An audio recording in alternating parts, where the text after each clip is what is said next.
Baik, bismillahirrahmanirrahim. Assalamualaikum warahmatullahi wabarakatuh. Baik, selamat pagi Anda semua. Pada kali ini kita akan menyimak video pembelajaran pada tema H atau tema 8 tentang lingkungan sahabat kita pada subtema 2 perubahan lingkungan. Nah, kita bertemu pada pembelajaran keempat.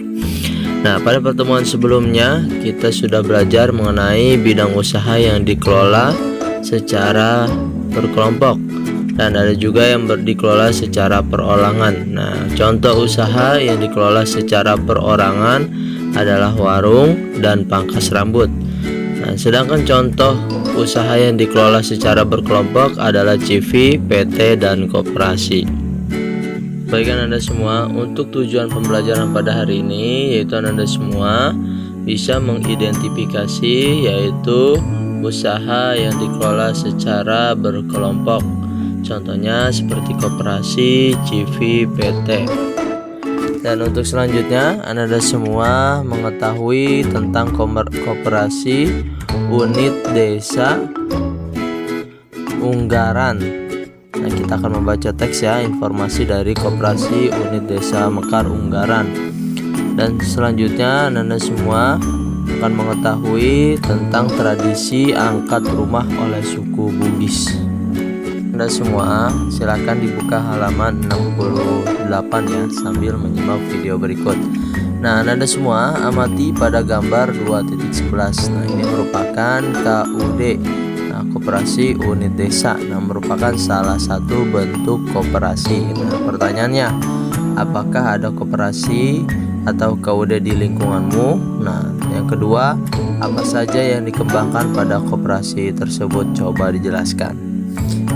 Nah, baik Anda semua, untuk selanjutnya kita akan mengetahui informasi dari teks bacaan koperasi unit desa Mekar Unggaran. Nah, pada koperasi tersebut, koperasi merupakan lembaga ekonomi yang berasaskan kekeluargaan dengan mengutamakan rasa persaudaraan.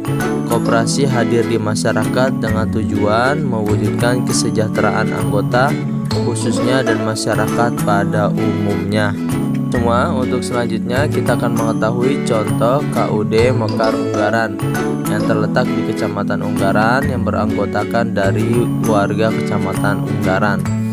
Nah, ada beberapa unit usaha yang dikembangkan dari koperasi Unggaran. Yang pertama yaitu simpan pinjam, yaitu simpan pinjam uangan yang berupa uang dan barang elektronik. Unit usaha ini membentuk modal melalui tabungan para anggota koperasi secara teratur dan terus-menerus. Kemudian modal ini dipinjamkan kepada anggota dengan tujuan membantu para anggota yang sedang mengalami kesulitan. Pada unit usaha yang ada di koperasi Desa Mekar Unggaran yaitu unit pengolahan dan pemasaran hasil produksi. Nah, pada sektor peternakan biasanya usaha ternak sapi pernah mengatur usaha susu dan melayani penerimaan pasokan susu dari peternak. Untuk yang ketiga yaitu unit produksi pertanian, yaitu usaha yang menyediakan atau menyalurkan sarana produksi pertanian. Ya, yang keempat adalah unit barang konsumsi, yaitu usaha yang dibentuk untuk memenuhi kebutuhan sehari-hari.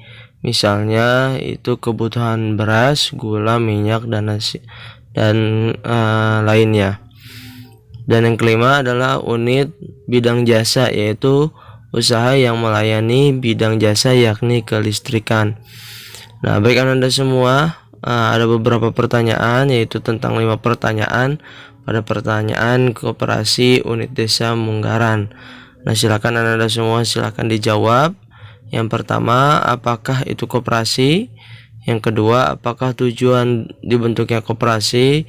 Dan yang ketiga, di manakah KUD Mekar Unggaran dan siapakah anggotanya? Dan seterusnya, keempat dan kelima. Baik Anda semua, nah kita tadi sudah belajar ada usaha yang dikelola dengan perorangan, contohnya adalah warung dan pangkas rambut. Nah, sedangkan contoh usaha yang dikelola dengan secara berkelompok itu ada CV, PT, dan koperasi, dan ada BUMN. BUMN adalah badan usaha milik negara. Baik Ananda semua, kita akan mempelajari apa saja yang tadi yang usaha dimiliki oleh kelompok. Nah, yang pertama adalah firma atau FA. Firma adalah persekutuan untuk menjalankan usaha antara dua orang atau lebih dengan nama bersama. Pemilik firma terdiri atas beberapa sekutu, masing-masing memiliki anggota, menyerahkan kekayaan pribadi sesuai akte perusahaan, yaitu persekutuan komandinter atau disingkat dengan CV, merupakan persekutuan yang didirikan oleh satu orang atau beberapa orang, masing-masing mempercayakan uang dan barangnya kepada orang yang menjalankan perusahaannya. Nah, ini mengenai persekutuan komuniter atau yang disebut CV, yaitu mengenai persero terbatas.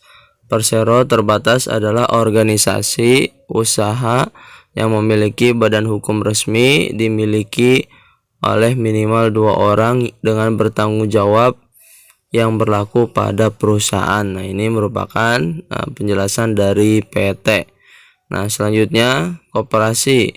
Nah, tadi kita sudah belajar ya mengenai koperasi. Koperasi merupakan badan usaha yang menganut asas kekeluargaan. Tujuan dari koperasi yaitu menyejahterakan anggota. Keuntungannya diperoleh dari koperasi akan dibagikan ke seluruh anggotanya. Nah, untuk selanjutnya yang terakhir adalah BUMN, adalah badan usaha milik negara. BUMN adalah perusahaan milik negara yang dimiliki oleh pemerintah sebuah negara, contohnya PT Perusahaan Listrik Negara, PT Kereta Api Indonesia, dan PT Pertamina. Baik Ananda semua, tadi kita sudah belajar mengenai usaha-usaha apa saja yang dimiliki oleh perorangan. Nah, seperti yang kamu ketahui, Indonesia merupakan negara yang kaya dengan budaya. Salah satu budaya yang masih dijalankan adalah tradisi angkat rumah oleh suku Bugis. Nah, kita akan membaca mengenai tradisi angkat rumah oleh suku Bugis. Nah, silakan Anda semua dibaca lalu dijawab pertanyaan yang ada pada teks tersebut. Baik Anda semua, nah, tradisi angkat rumah oleh suku Bugis. Nah, rumah bagi suku Bugis berarti tanah ibu pertiwi. Nah, rumah juga ini berarti tanah warisan yang harus dijaga. Nah, jika seorang warga Bugis yang ingin pindah ke rumah, maka ia harus memindahkan satu rumah utuh ke tempat yang baru. Rumah masyarakat suku Bugis terbuat dari kayu yang berbentuk panggung. Nah, itulah yang menyebabkan mengapa masyarakat Bugis dapat memindahkan rumahnya. Nah, perlu diketahui Anda semua. Nah, ini silahkan diperhatikan pada gambar 2.4. Nah, ini pemindahan rumah dijadikan ajang gotong royong warga suku Bugis. Nah, ada dua cara untuk memindahkan rumah suku Bugis, yaitu yang pertama didorong dan diangkat. Yang pertama didorong. Nah, didorong jika dipindahkan dekat hanya dengan didorong, baik ke depan, ke belakang, ataupun ke samping atau menjerong. Namun jika jaraknya cukup jauh, rumah tersebut harus diangkat dengan bantuan oleh masyarakat sekitar. Nah, jika rumah dipindahkan secara didorong, maka ban di belakang harus dipindahkan secara terus-menerus agar tidak putus. Nah, jika memindahkan rumah diangkat, di tiang-tiang rumah harus dipasang bambu setinggi 1,7 meter. Nah, acara pemindahan rumah ini dipimpin oleh ketua adat. Acara ini tidak sembarangan dilakukan karena masyarakat suku Bugis harus bekerja sama untuk memindahkan rumah tersebut, menyamakan irama kaki agar dapat berjalan beriringan. Oleh karena itu, pindah rumah dijadikan ajang gotong royong oleh suku Bugis. Nah, silakan diperhatikan video berikut. Pindahan rumah pasti yang terbersit di pikiran kira adalah pindah dari satu rumah ke rumah yang lain, bukan? Uniknya, suku Bugis di Sulawesi Selatan melakukan dalam arti yang sebenarnya. Seperti Anda lihat dalam video yang diunggah oleh netizen bernama Taufan Mustajab. Pindah rumah, ya berarti memindahkan rumah sebenarnya dari tempat atau lokasi lama ke tempat baru yang disebut Mapalete Bola. Rumah adat suku Bugis kebanyakan berupa rumah panggung yang terbuat dari kayu. Saat pindahan rumah, warga satu kampung ikut mengangkat rumah tersebut dipimpin oleh seorang ketua dari ketua adat, tokoh masyarakat atau kepala kampung. Ketua akan memberikan aba-aba saat proses pindahan atau pengangkatan rumah tersebut.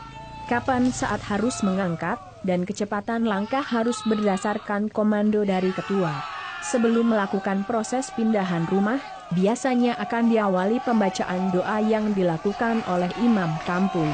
Doa tersebut dilakukan dengan harapan agar semua prosesi pemindahan rumah tersebut bisa berjalan dengan lancar. Dalam acara pindahan rumah ini, kita bisa melihat budaya gotong royong yang saat ini sudah sangat jarang sekali ditemui.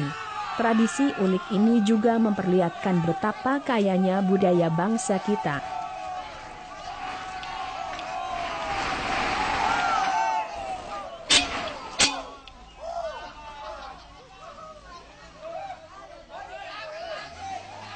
Semua, mungkin itu saja untuk pembelajaran hari ini. Nah, untuk selanjutnya jika ada yang ingin ditanyakan boleh disampaikan di WhatsApp grup kelas 5A. Mungkin itu saja, kurang lebihnya mohon maaf. Tetap semangat dalam belajar. Wabillahi taufiq wal hidayah. Wassalamualaikum warahmatullahi wabarakatuh.